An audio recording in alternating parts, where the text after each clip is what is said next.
O Brasil, gigante do agronegócio, alimenta boa parte do mundo. Mas, como pode um país que exporta tanto alimento ainda conviver com a fome dentro de casa? Hoje, a gente vai mergulhar de cabeça numa das maiores contradições do país, a história dos dois campos que existem dentro do mesmo Brasil.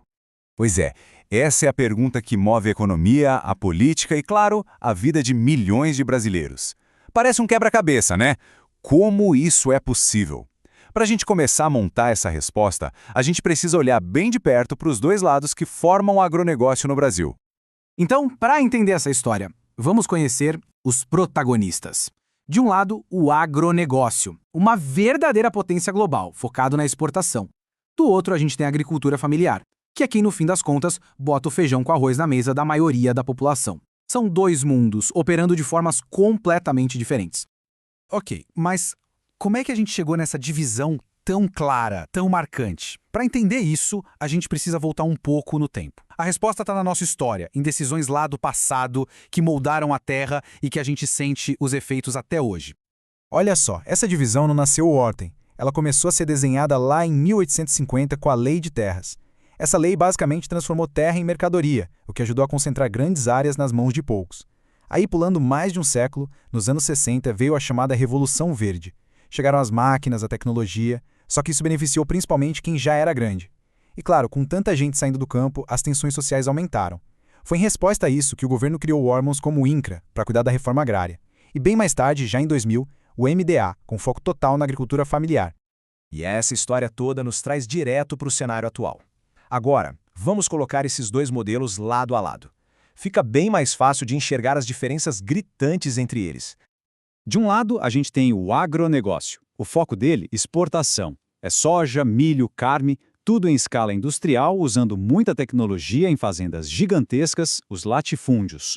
Do outro lado está a agricultura familiar. O foco dela, o mercado interno. É quem abastece as feiras e supermercados com uma variedade imensa de alimentos como frutas, legumes, hortaliças, tudo isso em propriedades bem menores, os minifúndios, e com um sistema de produção mais diversificado.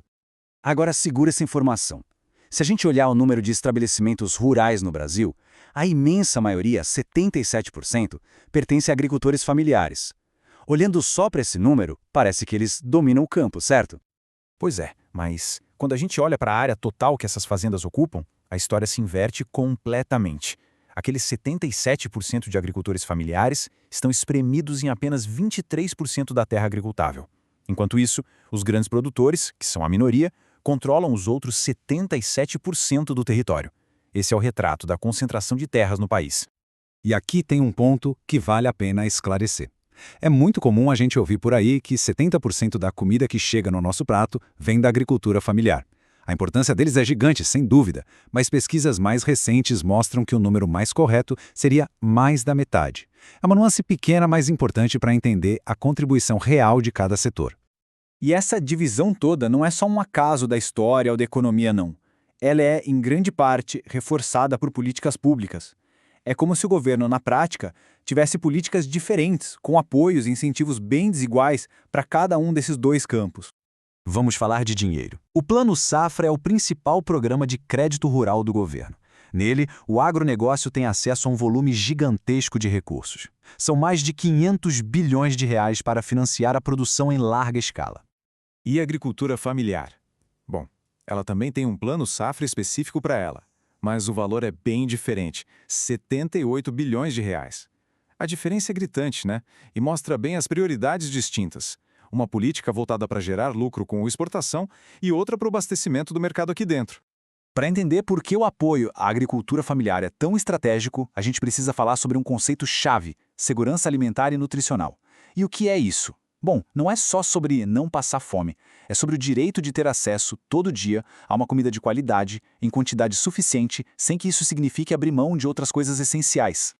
E existe uma política pública muito inteligente que tenta conectar esses dois mundos. É o PENAE, o Programa da Merenda Escolar. A lei diz que, no mínimo, 30% do dinheiro da merenda tem que ser usado para comprar comida da agricultura familiar local. Pensa bem, isso cria um mercado certo para o pequeno produtor, que agora sabe para quem vai vender. E na outra ponta, as crianças recebem uma comida mais fresca, saudável e variada. É um ciclo onde todo mundo sai ganhando. Mas, apesar de tantas diferenças, no fim das contas, Os dois setores estão debaixo do mesmo céu e enfrentam desafios que não respeitam o tamanho da propriedade. O futuro do campo vai exigir soluções que sirvam para todos. Os desafios de cada um são diferentes, claro, mas alguns são compartilhados. O agronegócio, por exemplo, precisa desesperadamente de mais infraestrutura, como estradas e portos melhores para escoar sua produção. Já a agricultura familiar luta por algo mais básico: acesso a crédito e ajuda técnica para poder produzir mais e melhor. E tem os desafios que são para todos, sem exceção: se adaptar às mudanças climáticas e entrar de vez no mundo digital. Isso não é mais opção. E uma iniciativa do governo que aponta para esse futuro mais integrado é o Plano ABC+.